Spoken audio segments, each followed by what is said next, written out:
কৃষি এবং শিল্প দুটোই মনে রাখবেন আমাদের ভাই এবং বোন। কৃষি এবং শিল্প কারোর সাথে কারো প্রতিযোগিতা নয়, কারোর সাথে কারো ঝগড়া নয়। কৃষি আর শিল্প দুজনেই হচ্ছে ভাই বোন। কৃষকও বাঁচাতে হবে, কৃষি জমি বাঁচাতে হবে, সবুজ বাঁচাতে হবে, নদী বাঁচাতে হবে, চুনোবিল পুকুর বাঁচাতে হবে। তেমনি শিল্পও গড়তে হবে আমাদের ইয়াং জেনারেশনকে তাদের নিজে পায়ে দাঁড় করানোর জন্য। সুতরাং মনে রাখবেন, শিল্প আমরা গড়তে চাই। আমাদের বিশ্ব বাংলা সম্মেলন, শিল্প সম্মেলন 3 বছর ধরে হচ্ছে এবং শিল্প আমরা ল্যান্ড ব্যাংক তৈরি করেছি। আগের সরকারের সাথে আমাদের পার্থক্য একটাই, আমরা শিল্পের জন্য ল্যান্ড ব্যাংক তৈরি করেছি, ল্যান্ড ইউজ পলিসি তৈরি করেছি, ল্যান্ড ম্যাপ তৈরি করেছি। পলিসি যদি ভুল না হতো 1000 একর জমি জেদাজেদি করতে গিয়ে টাটা বাবুরা এখানে কারখানা করতে পারলেন না। কিন্তু তাও আমি বলছি, আমরা কিন্তু ওদের অনেক ইন্ডাস্ট্রির সাথে কাজ করি। এটাকে let us take it sportingly. এটাকে এখন কৃষকরা কৃষকদের মতো করবেন, আপনারাও আপনাদের মতো করবেন। আমি নিজে যখন রেল মিনিস্টার ছিলাম 2009-এ, আমি প্রত্যেকটা অর্ডার দিয়েছি। মুকুল রেল মিনিস্টার ছিল, প্রত্যেকটা অর্ডার দিয়েছে। এবং আমরা আমাদের পশ্চিমবঙ্গ সরকারের সুব্রতদা এখানে আছে, পঞ্চায়েতের সৌরভরা এখানে আছে, আমরা সমস্ত কাজ করাই। কাজে আমাদের এ নিয়ে কোনো দ্বিমত নেই। আমি আজকের মিটিংয়ে দাঁড়িয়ে বলে যাচ্ছি, যদি আমি 1 মাস সময় দিলাম, একটু ভাবুন, 1 মাসের মধ্যে আমি আপনাদের 1000 একর জমি দেবো। গোয়ালতরে আমার ল্যান্ড ব্যাংকে জমি আছে, করবেন? এটা আমার জমি, কারো কেড়ে নেওয়া জমি নয়, আমার সরকারের জমি। ল্যান্ড ব্যাংকের জমি। গোয়ালতরে আমাদের একটা ফার্ম ছিল, এই জমিটা আমরা রেখে দিয়েছি। 1000 একর জমি, 900 সামথিং। যদি কেউ অটো ইন্ডাস্ট্রি করতে চান, সে টাটাই হোক, BMW হোক বা অন্য কেউ হন, তাদের জন্য জমি রাখা থাকবে। যদি করেন, দয়া করে অমিত মিত্র ফাইন্যান্স মিনিস্টার অথবা আমার চিফ সেক্রেটারির সাথে যোগাযোগ করুন, অথবা আমাদের ইন্ডাস্ট্রিয়াল সেক্রেটারি কৃষ্ণগুপ্ত আছেন, তাদের সাথে যোগাযোগ করুন, করে আপনারা করুন। Will be very happy. আমি লোকের জোর করে কেড়ে নেওয়ার পক্ষে নই। আমার ল্যান্ড ব্যাংকের, আমাদের যে ল্যান্ড ব্যাংকের জমি আছে, আসুন করুন। খড়গপুরে জমি আছে, গোয়ালতরে জমি আছে, পানাগড়ে জমি আছে, হাওড়ায় আমাদের স্মল স্কেল ইন্ডাস্ট্রির। রাজীব, কত হচ্ছে আমাদের স্মল স্কেল ইন্ডাস্ট্রি? 300 একর জমি আছে। সুতরাং আমার যা জমি আছে, যেখানে আমি দিতে পারি, আমায় যদি বলেন এইখানে দিতে হবে, এটা আমার হাতে নয়, এটা আমার জমি নয়, গভর্নমেন্টের আন্ডারে হাতে যে জমিটা আছে, সেই জমিটা আমরা নিশ্চয়ই আপনাদের কাজে লাগাতে পারি। সুতরাং আমাদের মেসেজ খুব ক্লিয়ার। আমি চাই আইটি ইন্ডাস্ট্রি বেশি করে হোক বাংলায়। আমরা চাই ম্যানুফ্যাকচারিং ইন্ডাস্ট্রি হোক। আমরা চাই এমপ্লয়মেন্ট ওরিয়েন্টেড, টেক্সটাইল থেকে শুরু করে, জুয়েলারি থেকে শুরু করে, ক্লাস্টার থেকে শুরু করে, অ্যাগ্রো ইন্ডাস্ট্রি থেকে শুরু করে, বড় ইন্ডাস্ট্রি থেকে শুরু করে, গ্যাস থেকে শুরু করে, কোল মিথেন থেকে শুরু করে, ওদিকে আমার পাঁচমি, যেখানে বড় বড় সবচেয়ে বড় হাইয়েস্ট কোল ব্লক হচ্ছে বীরভূমে। আমরা তো করছি, আমরা করছি। আমি পার্থ চ্যাটার্জিকে জিজ্ঞেস করব, পার্থদা, জাস্ট 1 মিনিট কমিউনিকেশন। আশা করি আমার গলা শুনতে পাচ্ছেন। পার্থ চ্যাটার্জি কোন ক্যাম্পে আছে, কত দূরে আছে, কত দূরে? আমার গলা শুনতে পাচ্ছে তো? একটা মাইক নিয়ে চলে যাও তো, আমাকে একটা উত্তর দেবে। পার্থদা, আমি একটা মাইক পাঠাচ্ছি আপনার কাছে, 1 সেকেন্ড। পার্থদা, ওদিক দিয়ে আসছে না? একটা ইনফরমেশনের জন্য বসে মারা বসে। আরে দুটো ভিজে গেছে না, পুরো পায়ে একদম চটচট করছে, শাড়ি একদম ভিজে গেছে, হাঁটতে পারছি। হ্যাঁ বলছি।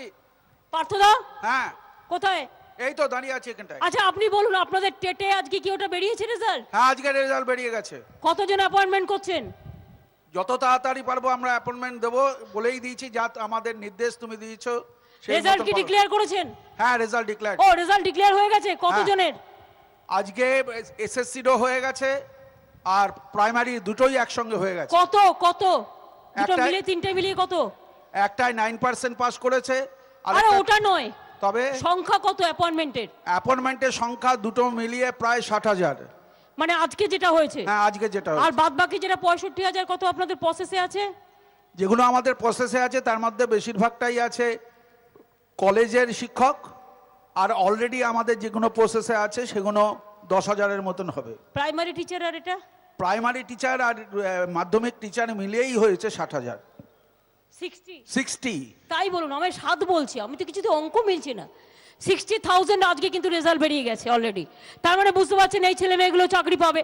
সুতরাং যারা বলে বেড়াচ্ছে চাকরি হবে না, ওদিকে কোর্টে গিয়ে একটা কেস টুকে দিয়ে বসে থাকছে, আমি কোর্টকে ধন্যবাদ জানাই, কৃতজ্ঞতা জানাই। সিঙ্গুরের জন্য মাননীয় সুপ্রিম কোর্ট এবং টেটের রেজাল্ট, টেটের আজকে রায় বেরিয়ে গেছে এবং রায় বেরোনোর সাথে সাথে লিস্টও বেরিয়েছে।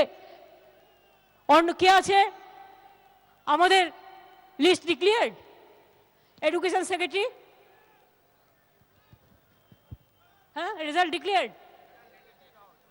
ও নেটে দিয়ে দিয়েছে অলরেডি, তার মানে আজকে রায় বেরিয়েছে, আজকেই নেটে দিয়ে দিয়েছে। সুতরাং যারা বলে না বসে বসে এখানে একটা টুকুস করে বলছে কোথায় গেল, আর গিয়ে কোটা কুটুস করে একটা কেস করে দিয়ে বসে আছে, তাদের বলি আমরা রেডি হয়ে বসে থাকি, আমরা রেডি করেই রাখি রে, আমাদের এত টাইম লাগে না, কাজ করতে জানতে হয়। Action is louder than the words, এটা কাজে পরিণত হয়। কাজ করো, কাজ করো, কাজ করো, কাজ করে কথা বলো। সুতরাং একদিকে কৃষি জমি, অন্যদিকে শিল্প, শিল্প আমরা গড়বই আর কৃষি জমিকে রক্ষা করব, এই দুটো আমাদের প্রতিজ্ঞা।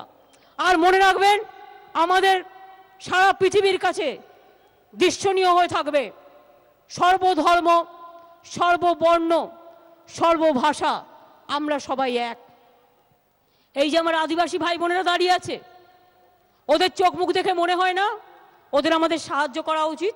ওরা তো সমাজের গর্ব, ওদের জন্যই জঙ্গলমহল আজকে এত শান্ত, এত ভালো আছে। আপনাদের দেখে শিক্ষা হয় না? যারা সমালোচনা করেন, একদিকে পাহাড়ি ভাই বোনেরা, একদিকে জঙ্গলমহল, একদিকে হিন্দু, অন্যদিকে মুসলিম, অন্যদিকে শিখ, অন্যদিকে ইসাই। মনে রাখবেন হিন্দু মুসলিম শিখ ইসাই আপোষ মে রহনা ভাই ভাই, এটাও আমাদের বড় শিক্ষা, এটা বাংলায় পথ দেখাতে পারে। আমি মেধাজির সাথে একমত।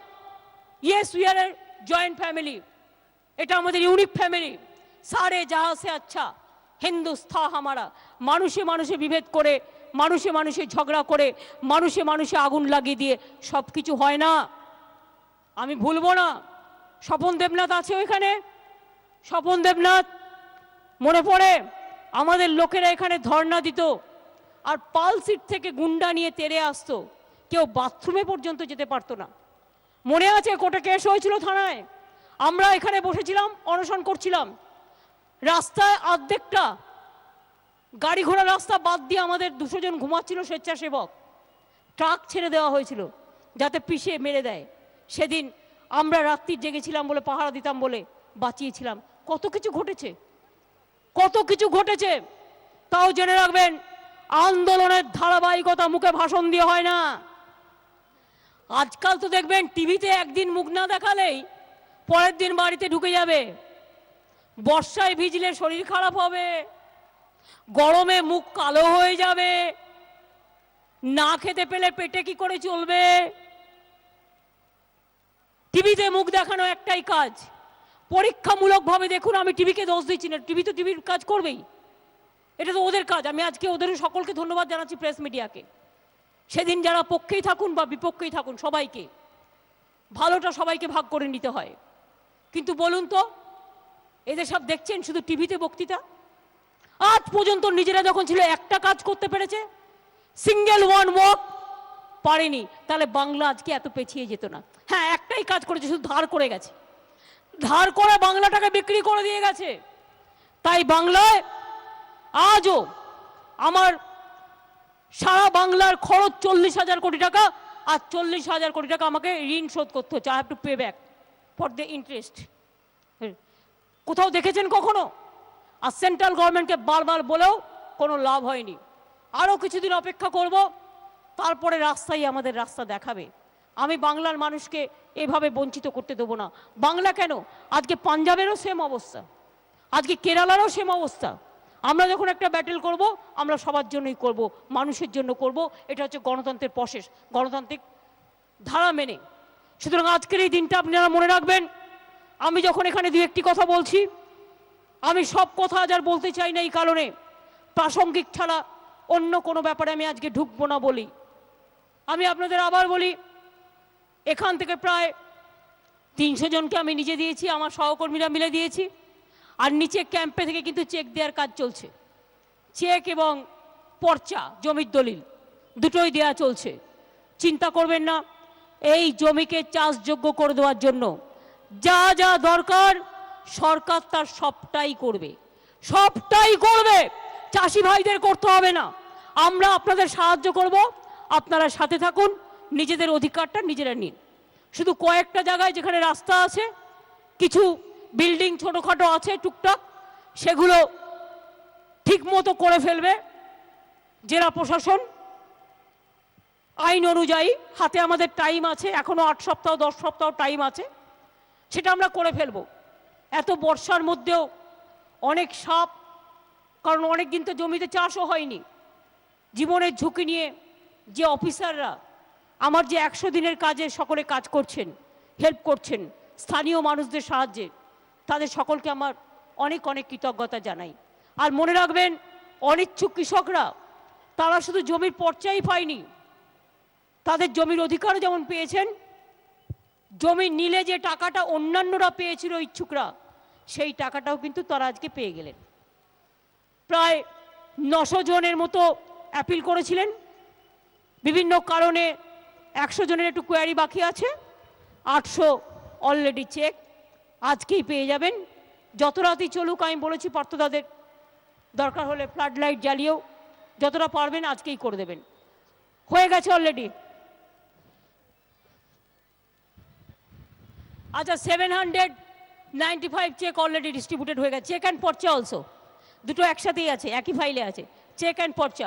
কিন্তু পর্চা যেহেতু 9117 আছে, সুতরাং এটা একটু টাইম লাগবে, আস্তে আস্তে করে দেবে। প্রত্যেকে পাবেন যারা যারা এই জমি অধিগ্রহণের কবলে পড়েছিলেন। চিন্তা করার কোনো কারণ নেই, কারণ 9117-এর মধ্যে ইচ্ছুক অনিচ্ছুক সকলেই আছেন। সকলে ভালো থাকবেন। পুজোর আগে, পুজোর আগাম শুভেচ্ছা অভিনন্দন জানিয়ে গেলাম। এবং আজকের দিনে বিশেষ করে আমি বলতে চাই, সিঙ্গুরে আমরা আমাদের সরকারের পক্ষ থেকে কৃষি আন্দোলনকে দীর্ঘজীবী করবার জন্য আমরা এখানে কিষাণ মান্ডি করেছি, ডিগ্রি কলেজ করেছি, আমি রেল স্টেশন করেছি, আমি ট্রমা সেন্টার করেছি, এখানে অনেক কিছু করেছি, আগামী দিনেও করব। কিন্তু সিঙ্গুরের একটা স্মারক আমরা তৈরি করে দেব, একটা সিঙ্গুর স্মারক।